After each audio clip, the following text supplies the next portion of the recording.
네, 안녕하세요. 말씀 탐구 생활 학계편을 여러분들에게 전하게 될 장동영 목사입니다.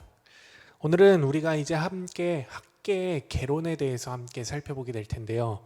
짧으면서도 또 아주 중요한 신학적 메시지를 담고 있는 이 학계를 통해 이 영상 함께 하시는 모든 분들 정말 큰 은혜 받으시는 그러한 시간 되시기를 간절히 소망합니다.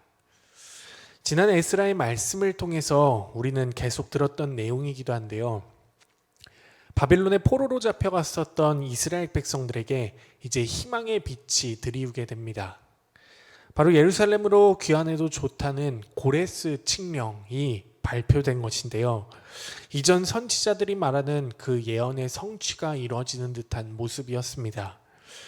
그동안 바벨론에서 정착을 하고 이제는 안정된 삶으로 다 자리를 잡은 이스라엘 백성들이었지만 이들은 이 모든 삶을 이제 다 뒤로 하고 예루살렘으로 돌아왔습니다. 그 숫자는 무려 5만여 명이었습니다. 그리고 이들은 이제 돌아옴과 동시에 부푼 기대를 안고 성전 재건에 돌입을 하게 됩니다. 근데 말이죠, 그 과정이 너무나 순탄하지만은 않았습니다. 주변의 반대가 굉장히 극렬했고, 그리고 급기야는 2년 만에 아닥사스다 왕의 공사 중단 명령까지 내려졌죠. 이에 실망한 백성들은 성전 건축을 중단한 채로 그렇게 새로운 땅에 정착하기 위한 노력만을 해내가게 됩니다. 자신들의 집을 짓고 그리고 생존을 위해 본격적인 생계 수단을 강구했죠. 그렇기 때문에 성전 재건, 이 꿈은 점점 뒷전으로 밀려가게 됩니다.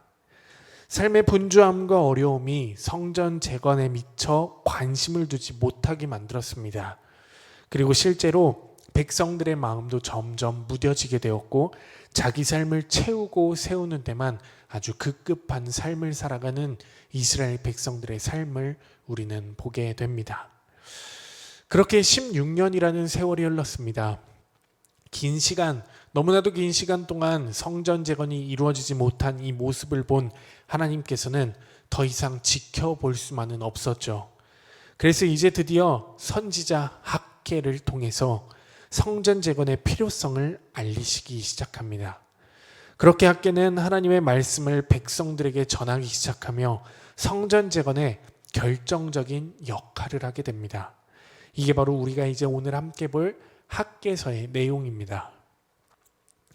이 책의 저자는 바사왕 다리오 시대에 활동했던 선지자 학계라는 데는 조금의 이의도 없습니다.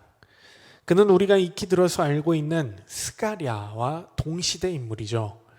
그의 이름은 절기, 축제라는 의미를 갖고 있는 것으로 보아 이스라엘의 어떤 특정한 절기에 태어났다고 추정하고 있습니다. 다만 한 가지 그에게 있어서 굉장히 아쉬운 점은 성경에서는 그에 대한 소개가 잘 소개되지를 않아서 그는 선지자라는 것 외에는 다른 정보가 현재 제공되고 있지는 않습니다. 그래서 그런지 학계를 읽는 이 성도들을 학계 개인에 집중하게 하는 것이 아니라 그가 선포했었던 하나님의 말씀에 더욱 집중할 수 있게 만들어줍니다. 학계서는 성경에서 12개의 소예언서 중에 10번째에 위치하며 포로기 이후의 예언자들 중 가장 앞쪽에 배치되어 있습니다. 성경을 여러분들이 보시면 아시겠지만 스바냐서 바로 뒤에 위치해 있죠. 이 스바냐서는 예루살렘의 회복 그리고 예루살렘의 멸망을 이야기하고 있는데 포로된 자들이 돌아와서 칭찬과 명성을 얻는 것을 그 회복의 징후로 드러내고 있습니다. 그리고 100여 년이 지난 지금 포로로 잡혀갔던 이들이 예루살렘에 이제 귀환하기 시작하며 스바냐가 그 성경 가운데 이야기했었던 예언과 성취가 이제 도래할 것을 학계를 읽는 사람들로서 하여금 기대할 수 있게 만드는 겁니다. 성전 재건을 통해서 새로운 시대가 이제 열릴 것을 기대하게 하고 있죠. 이러한 기대는 학계 뒤에 써 있는 스가랴서 초반부에도 아주 잘 나타나 있습니다. 특히나 성전 재건이라는 이 주제를 염두에 두고 기록되었다는 점도 학계와 스가랴서 이 두 성경이 굉장히 비슷한데요. 차이점이라고 한다면 학개가 성전 재건이라는 그 사건 자체에 집중했다면 스가랴는 성전 재건이 갖고 있는 신학적 의미를 파악하는 데 조금 더 초점을 맞추게 됩니다. 기본적으로 학개는 이야기체라는 큰 틀 안에 하나님의 말씀이 삽입되어 있는 구조로 되어 있습니다. 대다수의 선지자들이 자신을 1인칭으로 표현하는 것에 비해서 학개는 3인칭으로 등장을 하고 있죠. 이 때문에 몇몇 학자들은 저작권에 대해 문제에 대해서 지적을 하곤 합니다.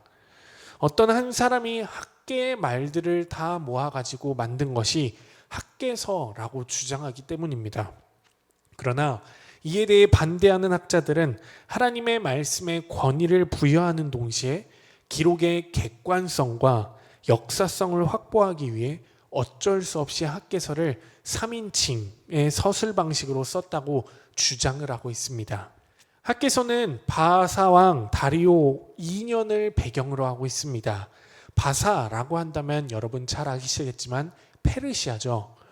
학개 시대에는 유다 왕이 없었던 시대였기 때문에 바사왕의 기록 연대를 따르고 있습니다. 학개서에는 총 4개의 연대를 제시하고 있는데 이것에 따르면 학개의 모든 사역은 주전 520년 6월 첫날에 시작해서 같은 해 9월 24일에 끝나는 걸로 기록되어 있습니다. 여러분 그러면 그의 사역은 몇 개월이죠? 따지고 보면 그의 사역 기간은 3개월 남짓에 지나지 않습니다. 굉장히 짧죠. 이 짧은 기간 동안 학개는 사역을 했다고 성경은 이야기하고 있습니다. 이때는 1차 포로 귀환이 있은 지 18년 후의 일이었습니다.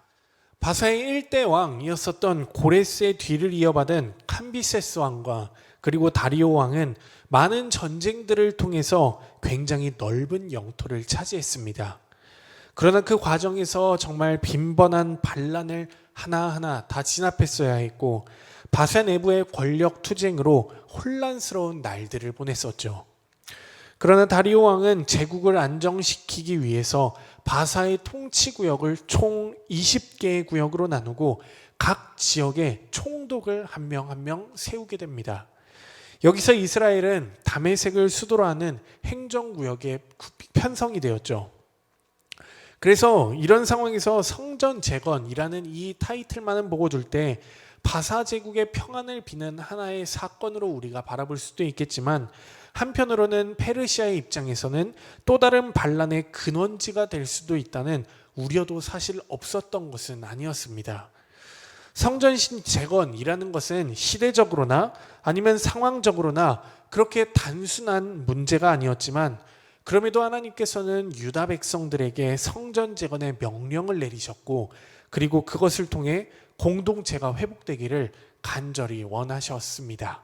학개서는 포로기 이후에 귀환자들이 모여있던 예후드 지역이라는 곳을 배경으로 하고 있습니다. 아까 초반에 제가 말씀드리기도 했는데요.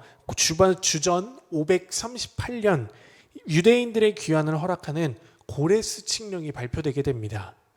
대다수 사람들은 바벨론에 쌓은 안정적인 그 생활터전을 떠나기를 굉장히 어려워했었지만 예언의 성취를 기대하던 5만여 명의 이스라엘 사람들은 예루살렘으로 돌아오게 됐죠. 처음 1차 귀환자들은 2년 정도 성전 재건에 아주 집중했습니다. 그러나 여러 이유로 인해 성전 재건에 성공하지 못한 채 성전 기초만 놓는 것으로서 그 모든 재건이 끝나게 됩니다.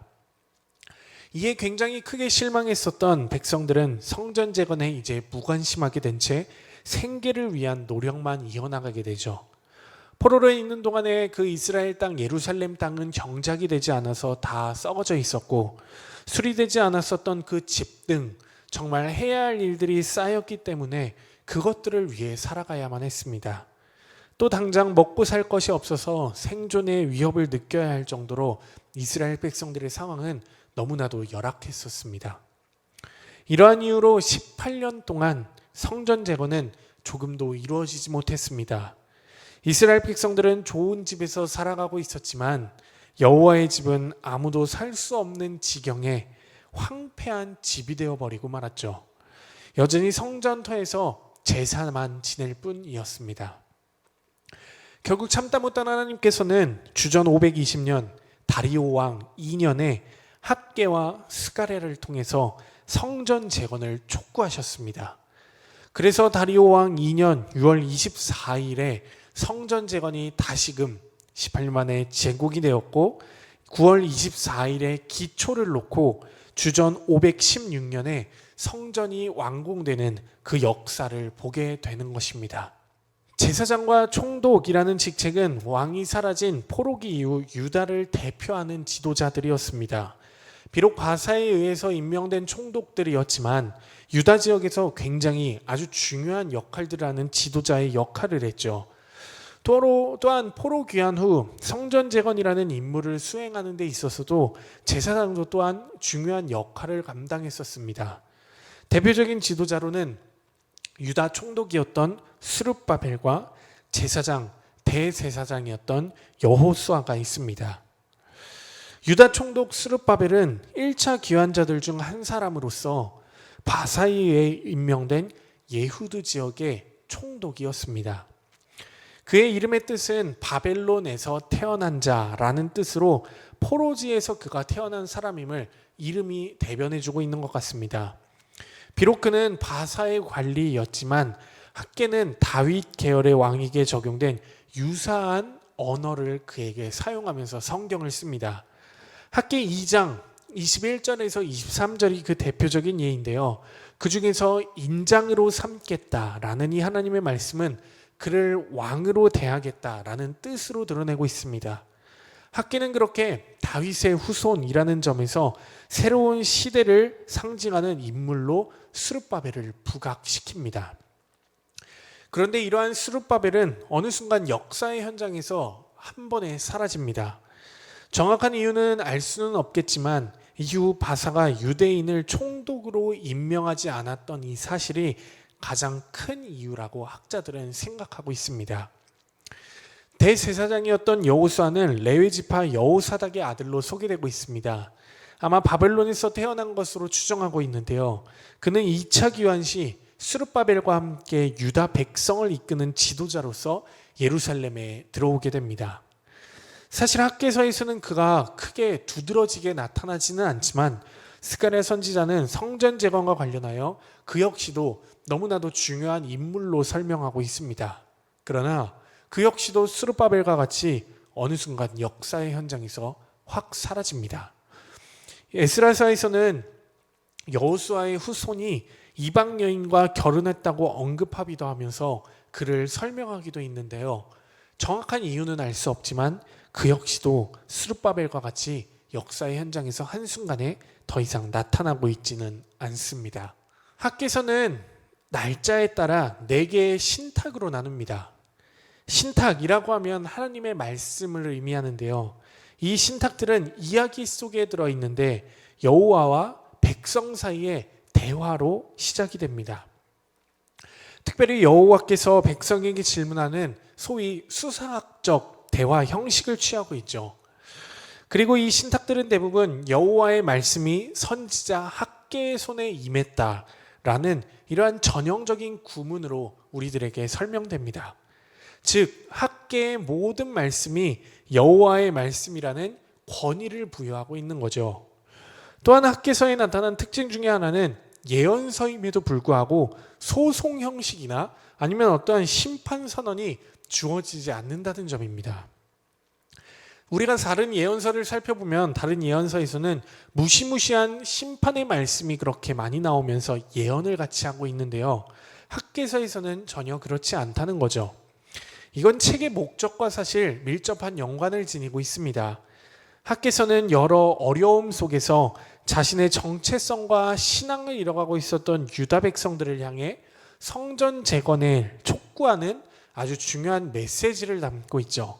그렇기 때문에 이들에게는 심판의 무서운 말씀이 아니라 격려의 메시지를 통해서 그들이 여전히 하나님의 보호를 받는 언약 백성임을 기억하게 하는데 그 힘을 쏟고 또 그 힘으로 인해서 성전 재건에 힘쓸 것을 촉구하기 때문에 다른 심판의 예언서들과는 조금 다른 모습을 가지고 있습니다. 학개서는 연대 공식에 따라 4개의 단락으로 나뉘어지긴데요. 이렇게 나누어집니다. 1장 1절부터 15절까지는 첫 번째 신탁, 성전 재건을 명령하는 부분입니다. 두 번째 2장 1절부터 19절까지는 두 번째 신탁, 백성을 향한 격려의 말씀이 나옵니다. 세 번째 2장 10절부터 19절까지는 세 번째 신탁으로 부정한 유다를 향한 하나님의 약속의 말씀이 나타나고요. 마지막 2장 20절부터 23절은 네 번째 신탁으로 스룹바벨을 향한 약속의 말씀을 설명해 주고 있습니다. 첫 번째 신탁입니다. 다리오 왕 2년 여섯째 달 초하루 첫날에 여호와의 말씀이 학개에게 임합니다. 이 신탁은 월삭을 지키기 위해 모인 성전에 모인 대중들을 향하게 되죠. 그리고 그 말씀 가운데는 백성들이 겪는 어려움의 원인을 또렷하게 제시합니다. 그 이유는 다름이 아니라 성전 재건에 무심한 채 자신들의 삶에만 집중한 이스라엘 백성들의 모습이었기 때문이라고 지적합니다. 따라서 이 경제적인 어려움을 이겨낼 수 있는 유일한 방법은 성전을 재건하는 그것 하나뿐이라고 설명합니다. 그렇게 이 신탁 이후에 유다 백성들은 성전 재건을 시작합니다. 이 작업은 다리오 왕 2년 여섯째 달 24일에 재개되었습니다. 두 번째 신탁입니다. 다리오 왕 2년 7월 21일 성전 재건이 시작한 지 한 달도 채 되지 않아서 그때 두 번째 신탁이 학개에게 임합니다. 이 신탁은 초막을 지키기 위해 성전에 모인 사람들에게 주어졌습니다. 그 당시 일부 백성들은 화려했던 이 솔로몬의 성전과 그리고 지금 너무나도 초라한 지금의 성전을 비교 대조하며 서로 낙심하게 하는 말들을 주고받았다고 하죠. 그래서 하나님은 이 문제를 그냥 가만히 두지 않으시고 정확하게 그 문제를 짚어내십니다. 그리고 이 성전의 영광이 이전의 모든 성전들보다 더 클 것이라고 약속하십니다. 여전히 하나님은 이스라엘 백성들과 함께 계시며 하나님의 영이 그들 가운데 머물러 있을 것이시기 때문에 이전보다 더 큰 영광으로 임할 그날을 기대하며 격려하는 하나님의 말씀을 두 번째 신탁의 내용에서 우리는 볼 수가 있습니다. 다리오 왕 2년 9월 24일에 세 번째 신탁이 임하는데 이날은 성전 재건이 시작된 지 3살째 되는 날이었습니다. 세 번째 신탁은 정결법에 관해 제사장들과 주고받는 문답과 하나님이 주시는 격려의 메시지로 그렇게 나뉘게 됩니다. 유다 백성들이 부정하다는 사실을 알림과 동시에 그럼에도 하나님께서는 그들의 수고를 기억하시며 복 주실 것을 약속하십니다. 네 번째 신탁은 세 번째 신탁과 같은 날 주어집니다. 특별히 이 신탁은 유다의 총독이자 스알디엘의 아들이었었던 스룹바벨에게 향하게 되는데요. 이 신탁에서 그는 여호야긴의 계통을 잇는 다윗의 자손으로 인정됩니다. 하나님께서는 여러 민족을 심판하시고 이스라엘 백성 이 스룹바벨을 중심으로 이스라엘 백성들과 함께 새로운 나라를 시작하실 것을 약속하십니다. 포로기 이후에 유다 공동체는 다양한 외적 억압과 삶의 불확실성 속에서 깊은 신앙적 혼란을 겪으며 살아가고 있었습니다. 이러한 상황에서 유다 공동체가 가장 먼저 시급해야 할 가장 시급한 문제는 하나님 안에서 공동체성을 그들이 회복하고 그들의 신앙을 재정립하는 것이었죠. 그래서 학개는 성전 재건을 통해 신앙 회복을 추구합니다. 그렇기 때문에 학개는 다른 예언서들과 조금 구별되는 신학적 특징이 몇 가지 드러납니다. 그것은 다른 예언서에서 보이는 소송 형식이나 심판의 선언 없이 위로와 격려의 메시지가 굉장히 많이 나타난다는 것입니다. 아까 제가 말씀드렸죠. 물론 근데 학개도 유다 백성이 겪는 언약적 저주를 다루고 있기는 하지만 그건 단지 그들의 현실을 설명하는 하나의 조치일 뿐 심판을 하려는 목적이 아니었었기 때문에 예언서에 나타나 있는 심판들과는 조금 맥락이 다릅니다. 그래서 학개는 하나님께서 여전히 이스라엘 백성들과 함께 계신다는 확신과 격려의 메시지를 계속 전합니다. 이 격려와 위로를 통해 백성들에게 성전 재건을 촉구하는 것이었습니다. 포로기 이후 여러 혼란 속에서 학개는 신앙의 재정립을 위한 핵심 요소로 여호와의 주권이라는 것을 강조합니다. 실제로 학개서 전반에 등장하는 만군의 여호와라는 이 이름을 통해서 진짜 잘 나타나게 되는데요. 단 38절로 구성된 이 학개서에서 여호와라는 이름이 총 34회, 그 중에 14번은 만군의 여호와라는 말로 나타납니다. 사실 이 표현은 단순한 반복적이라는 말이기보다 포로기 이후의 유다 공동체의 현실과 아주 밀접하게 연결이 되어 있는데요. 성전 재건에 관심이 뒤로 물러난 그 백성들을 향해서 하나님은 여전히 이 땅, 온 땅을 통치하는 분이심을, 만군의 여호와이심을 설명하고 있습니다. 더욱이 그 통치는 이 유다라는 백성에 국한되지 않고 전 세계에 미치는 아주 놀라운 주권임을 강조하죠. 열방을 향한 별도의 신탁은 없지만 열방의 운명이 분명히 하나님의 손에 있다는 사실을 밝히고 있습니다. 이로써 학개는 하나님의 변함없는 임재와 주권을 강조하고 있으면서 신앙 공동체의 회복을 촉구하고 있습니다. 그리고 또한 학개서에서는 성전 재건을 중심 주제로 다룬다고 말씀을 드렸죠. 자기 집에는 정말 열심히고 있지만 여호와의 집에 무심했던 백성들을 향한 하나님의 명령이 담긴 그러한 말씀이었습니다.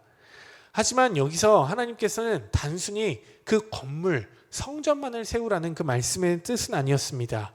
그 이면에는 하나님을 향한 신앙의 공동체의 정체성이 진짜로 이스라엘 백성들 가운데 회복되기를 바라는 그 하나님의 마음이 담겨 있다는 거죠. 성전이 가지는 그 가시적이라는 건물을 통해서 언약 백성이라는 본래의 정체성까지 찾기를 간절히 원하셨던 겁니다. 하나님은 성전 재건을 통해 백성들이 교회를 세울 뿐 아니라 하나님을 향한 그 신뢰의 마음까지 회복하기를 원하셨습니다. 말씀을 보면 하나님은 이스라엘 백성들에게 화려한 성전을 요구하고 계시지는 않습니다. 아무 나무라도 가져다가 성전을 지으라는 그 하나님의 말씀을 보면 성전의 외형보다는 하나님을 향한 백성의 순종이 더 중요했음을 우리는 파악해 볼 수 있는 것 같습니다. 성전 재건과 더불어 하나님과 동행하는 그 삶을 요청했었던 하나님의 명령이었습니다.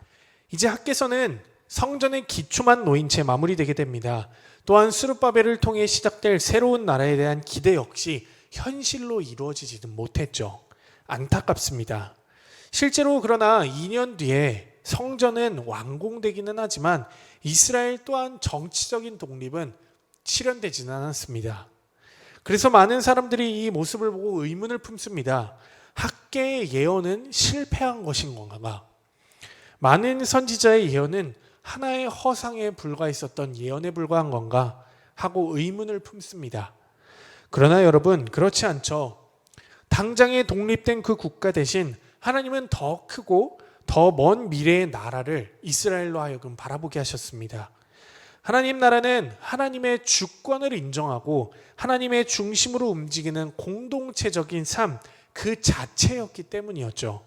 비록 성전은 이제 기초만 닦였고 그리고 성전이 다 지어진다 해도 이스라엘의 독립도 이루어지지는 않았지만 하나님의 나라는 한 번도 멈춤이 없이 계속 이어지고 있습니다.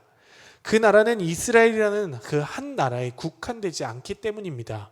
그리고 마침내 그 예언은 훗날 예수 그리스도를 통하여서 교회라는 새로운 언약 공동체를 통해 지금도 계속 확장되고 있죠. 그렇기 때문에 이 학개의 예언은 실패한 것이 아니라 하나님의 역사 속에서 점진적으로 계속 성취되고 있는 것입니다. 그리고 그 예언은 오늘날 우리들에게도 여전히 유효하다는 것을 여러분 반드시 기억하시기를 소망합니다. 사랑하는 성도 여러분, 성전 재건이 이제 다시 시작되었습니다. 유다 공동체는 과거의 자신들의 그 모든 삶을 이제 반성하고 하나님 나라의 새로운 시작을 소망하며 새로운 도약을 시작합니다. 자신들의 이익만을 따라갔었던 그 백성들은 비로소 하나님의 뜻을 올바로 분별하는 성전 재건에 힘을 쏟기 시작하죠. 그리고 성전 재건을 통해 공동체의 정체성을 다지고 언약 백성으로서의 새로운 삶을 다시금 마음속에 품게 됩니다. 이 모든 과정은 하나님을 중심에 둔 새로운 사회, 하나님 나라를 향한 새로운 소망이었습니다. 따라서 이제 학개서에 나타나는 성전 제거는 건물의 가치를 넘어서는 하나님 중심의 새로운 공동체를 향한 하나의 상징적인 행동이라고 여러분들이 생각해 주시면 되겠습니다. 그래서 저는 이런 생각까지 들더라고요. 이 학개서를 통해서 오늘날 교회당, 이 교회의 건축의 정당한 근거로 삼는 해석이 간혹 가다가 그렇게 보이기도 하는데 그건 정말 무리가 있다는 겁니다. 학개서가 우리에게 주는 진짜 메시지는 언약 공동체로서의 우리의 정체성을 다지고 하나님의 중심의 신앙을 회복하라는 요청이기 때문입니다. 하나님이 우리에게 진정으로 원하시는 그 교회는 눈에 보이는 화려함이 아니라 하나님을 사랑하고 이웃을 사랑하며 하나님과 정말로 그 말씀을 따라가며 이웃을 내 마음 가운데 품을 수 있는 삶 속에서 열매 맺는 그러한 교회라는 사실을 다시금 깨닫게 해줍니다. 사랑하는 성도 여러분, 우리는 이제 며칠간 짧게 학개서를 막 묵상하게 될 것입니다. 아무쪼록 짧은 학개서이지만 이 묵상을 통해서 우리 모두가 지금의 교회를 되돌아보며 하나님 중심의 공동체로서 우리가 과연 어떠한 존재여야 하는지를 깊이 성찰해 보시며 은혜로운 묵상, 학개의 묵상의 시간이 되시기를 주님의 이름으로 간절히 소망합니다.